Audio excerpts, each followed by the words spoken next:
that the Russians had not stirred, the emperor came to the conclusion that they had constructed new fieldworks to replace those that they had lost the previous day. About 3 o'clock, it was even thought that they were retiring, and the emperor, who was constantly watching them, was on the point of launching an attack. But upon a closer inspection from places which permitted the movements of the Russians to be better understood, it was ascertained that they were in their same positions. That evening, the emperor returned to his tent. Monsieur Bossuet, prefect of the palace, had arrived during the afternoon. He brought letters from the empress, whom he had accompanied as far as Prague on the way from Dresden, and he was also the bearer of a fine portrait of the King of Rome by Gerard. The emperor found this portrait hung in his tent when he returned from reconnoitering the enemy posts. The aide-de-camp of the Duke of Ragusa had arrived at the same time with reports of the bad state of affairs in Spain. The courier from Paris had brought the emperor advance news of this some days previously. But Russian matters were too serious at the moment for him to pay much attention to the Duke of Ragusa's reverses on the peninsula. The English have their hands full there. They cannot leave Spain and go make trouble for me in France and Germany. That is all. On the 7th, the emperor was at myself went to the as soon as daylight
get myself killed.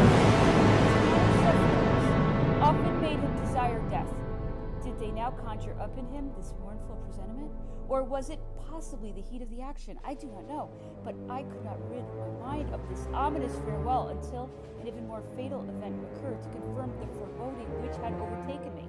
Supported by part of the Viceroy's court, Marshal Ney was backing up the right, and by 10 o'clock the Emperor had lost all the ground in front of the great redoubt at the center. They had consequently lost the position on the left and the village that supported their center, but their reserves were out.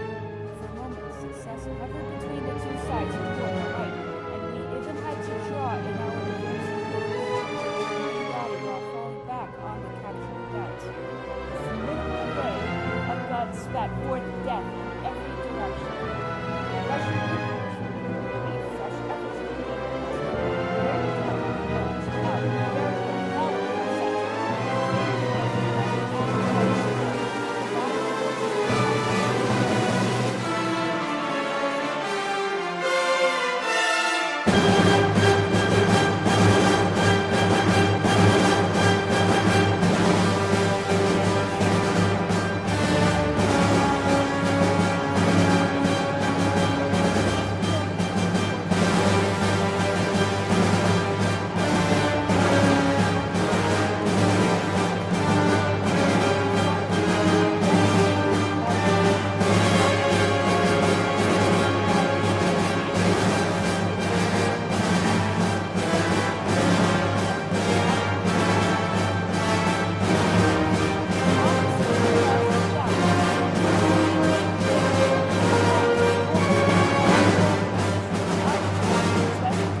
and support the left of Marshal Ney, who was already supporting General Pinot.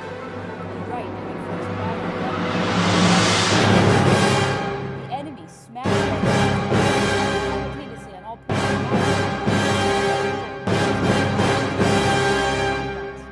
The emperor then and directed general movement without gaining ground. Put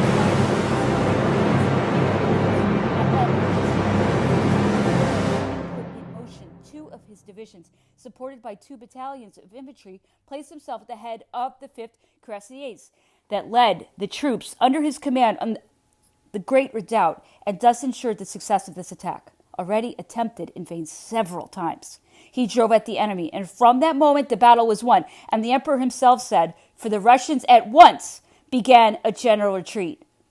I think it was about at 3 o'clock when the aide-de-camp arrived in hot haste to tell the emperor that the Great Redoubt had been taken by my brother and that the enemy was retiring at all points.